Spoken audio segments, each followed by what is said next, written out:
Hi there, and happy Halloween. I hope you have all had a wonderful October adorned by only the tastiest of candy, the greatest of spooks, amazing Halloween movies, and every other awesome thing this month has to offer that I haven't had time to enjoy because of school. Yay, college.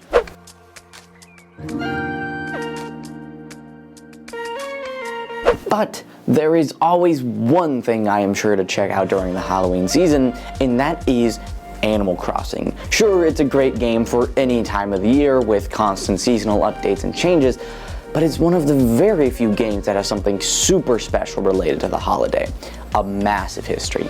Today, I thought it would be really fun if we went ahead and take a look at that history, because trust me, it's pretty deep.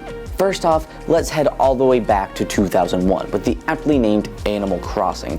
You know, back in the good old days when Harry Potter had just come out, so did Shrek, and so did Lord of the Rings, which I didn't know, surprisingly. It was just you and your GameCube against the world, and those mean villagers. You is a relative term, though. I didn't have a GameCube. Or Animal Crossing. Actually, I wasn't even alive yet. Anyway, this game introduced a lot of fun things for the holiday. Tom Nook sold candy, which of course he did, and the villagers dressed up in Jack costumes, who we'll get to in a second, and they chased you around, and if they caught you, they demanded candy from you.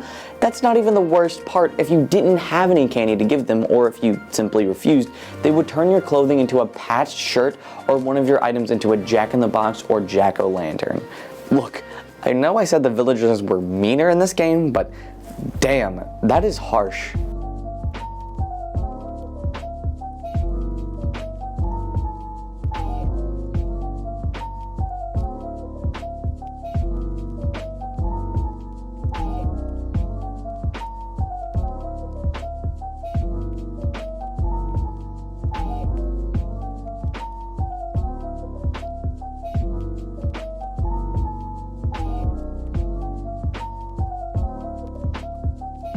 But I do have to attribute the game for introducing Jack, the self-proclaimed czar of Halloween. He is the host of the Halloween event across all of the games. In addition to his hosting duties, he would pass out things in the spooky series of furniture.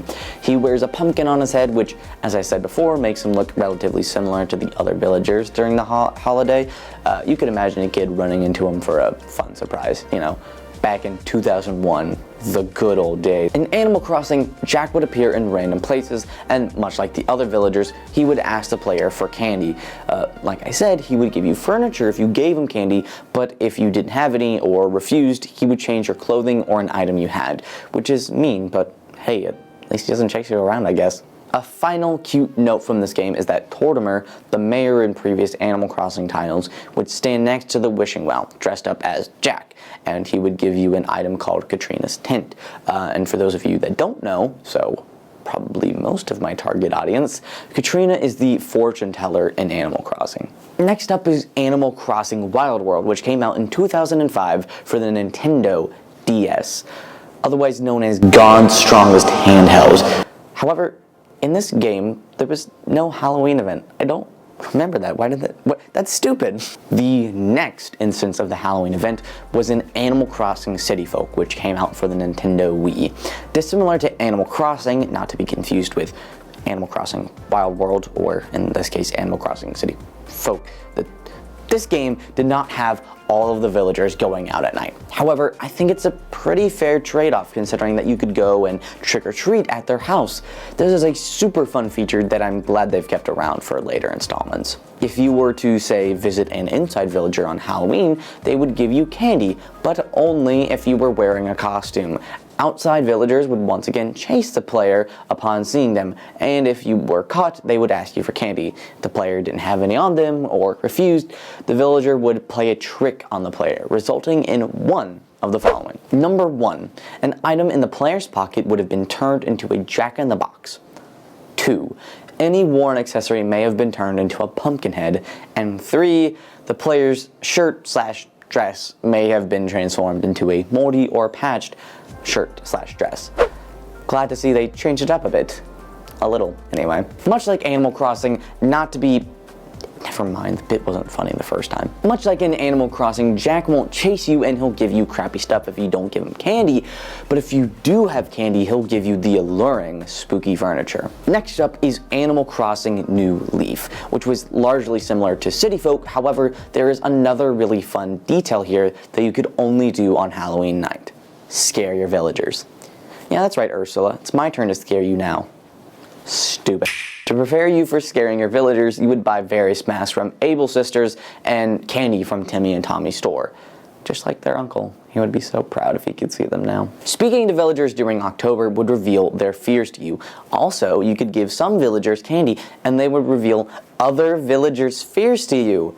I guess bribery does work. Once you would actually scare the villagers at their homes, they would give you a lollipop. Any scares after that would get the player a piece of candy. If the player was unsuccessful in scaring a villager, you would get a chance to play a game with them. If you won, the villager would give the player a piece of candy. If the player lost, the villager would do one of those certified Animal Crossing tricks, such as changing the floor of the main room of the player's home, or changing one of the player's inventory items to a Jack-in-the-Box. If the player had an empty inventory to get around this, you would simply get an old wallpaper or flooring instead. All outdoor villagers would be dressed as Jack, as per usual for the franchise. Once encountered, a villager may offer to play a game and would give the player candy as a prize. Otherwise, the villager may have just performed a trick on the player.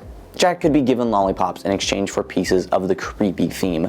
He could also once again be given candy in exchange for Halloween furniture or clothing. Next up is our final piece of history. Like of all time? That doesn't make sense now that I read it out loud. Next up is our final and most recent piece of Animal Crossing history. Animal Crossing New Horizons, a game that comforted many during the first rise of the pandemic, including myself. It was a game that shook up the Animal Crossing formula as a whole with crafting, outdoor furniture, and a bunch of other features. Additionally, the player in this game is much more in control with things such as you can control when villagers leave, and you had full island customization, etc. Considering that, it makes sense that there was a large change up in how the Halloween event occurs. On October 1st, Jack would send the player a letter telling them about Halloween. With this letter, you also get his portrait, which is pretty important in this game, so I'm glad to see we get that. Throughout the month, you can purchase candy from Nook's Cranny, typical Nooks. From Able Sisters, you can purchase various Halloween costumes, which of course isn't very atypical at this point. What is atypical is the introduction of the Spooky series items as DIY projects, because as I said, New Horizons introduced a crafting mechanic, so it makes sense you would start to make your own spooky furniture. Additionally, you can use another new mechanic, Nook Miles tickets, to unlock cosmetic features such as cool eye colors and body paint. Closer to Halloween itself, many of the characters on your island will begin to dress up in addition to two spooky towers appearing outside of resident services. Isabelle will wear a wizard hat, Timmy will wear some animal ears, and so will his brother, and Tom Nook, of course, wears devil horns, because he's the literal devil. On Halloween itself, outdoor villagers will be dressed in their own costumes, and like old games, they will ask the player for candy. However, in this game, villagers won't chase you or initiate conversations forcefully. They just kind of hover around you, and this is very different from older games where, as I said, villagers would simply just chase and harass you publicly for candy. This makes sense, as in general, villagers are generally nicer to the player in New Horizons. Even villagers with a cranky or snooty personality will become nice to the player within time. Some people prefer the meaner villagers, but if it means that I'm not publicly harassed for candy, I'm okay with it. As you give villagers candy, you get additional recipes and furniture. As you give more and more candy, there is an increased chance of getting lollipops, which we have established as the most important item for the Halloween season, at least when it comes to striking a deal with the Tsar. Jack once again appears in New Horizons, however he generally hangs out around resident services instead of wandering around the town. He can be given candy in exchange for a chance to get your very own Jack costume. Yeah, Ursula, how's it feel to be chased now? Asshole. Additionally, you can give him those ever special lollipops to receive the spooky carriage piece of furniture, a recipe for it, and a recipe for a spooky themed wand. I'm glad to see that they changed up the rewards a little bit to reflect the new culture and new mechanics of New Horizons. That was a a lot of new. Thankfully, you can still trick or treat in this game, but only every 5 minutes per house. But if you are wearing the Jack costume, villagers will give you candy regardless of how much time has passed.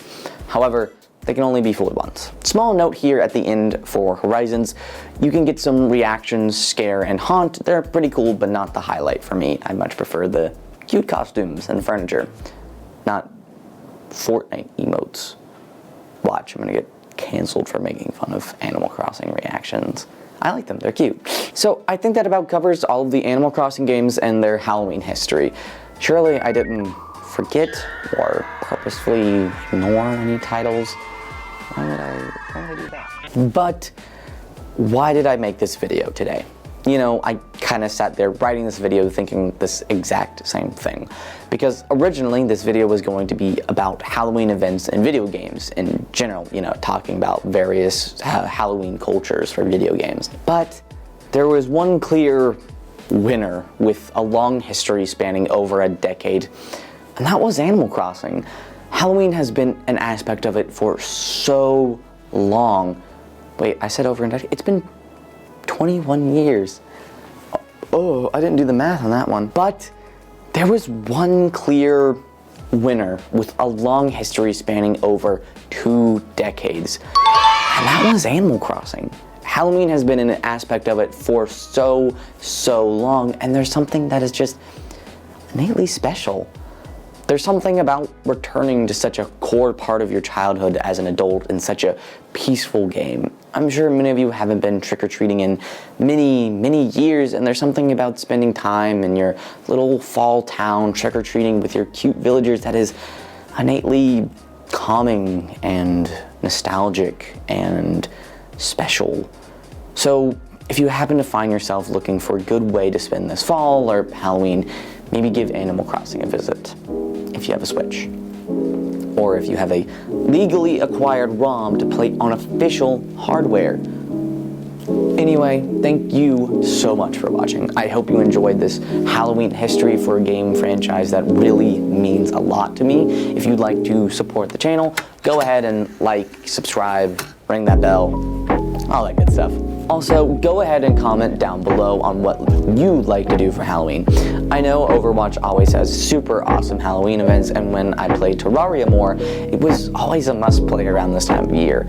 Although I never got that cat pet. Maybe I'll have to revisit it soon. And if you'd like to support me even more, go ahead and share this video with a friend. Maybe a friend who likes Animal Crossing or Fall Vibes. Or if you just want to support me in general, which I wholeheartedly appreciate from the bottom of my heart. Thank you so much for watching and for your continued support. I'll see you in the next one.